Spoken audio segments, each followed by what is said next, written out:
Görək bu, çəkək bunları. Vəfa xanım, hara qaçdın? Bir arada poziruydu ha. Ya kaçtım, чтобы Aybəniz xanımın başını xarab eləmək. Məni xarab eləmir. Sen, biz yoldan ha, Tamam elimsə qulağısın. bura bax da ne arada. Siz qaçdınız. Mən с удовольствием sizə baxaram. Bak. Давай, video Видишь, çek. какой 70-й год клевый. Да. Жалко, что нам Çektim. Девочки, позируйте, девочки. Вон девочки красивые, все. Мы это сделали. Arkadaşlar her gün git. Mesela adam tanırıp her gün gelir.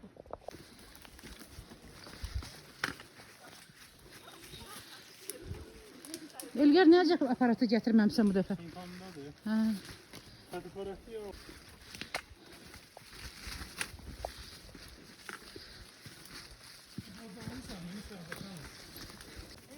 Ну что, а мне кажется, 60 можно Мне загадать. так интересно стало какой-нибудь. Если он с вами пойдет. Sen arada bura bak Teymur. Они еще меня Теймур. уговаривают, я отказываюсь с ними. Все. Arada bura bak. Там немножко сложно. Там не то, что сложно, там немножко... Прийти ему рассказывать. Çok uzaktasın. Alfreda, yakına gel, yakına. Gel. Alfredo iradəsiz. He. Orada əqrəb sancağı, əqrəb olur ha, orada oturma. Məsləhət deyil burada. Ha, Timur.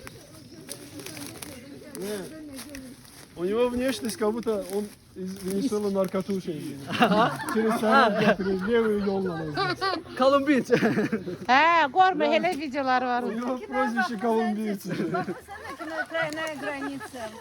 Про наркотики не смотрел ты? Netflix Бен O papağı takanda aynı şey okşuyor. Dışarı bakan bizim şeklimiz var ha Kemal Bey. Çektin bizi ha. Çektim, toşnu he. Kolumbiyet. Narkobaronla. Тройная граница. Adı neydi? Kolumbiyçin adı neydi? Narkobaronu. Ne bileyim ha. Eşkobar. Hala bir zayıf temple. Escobar.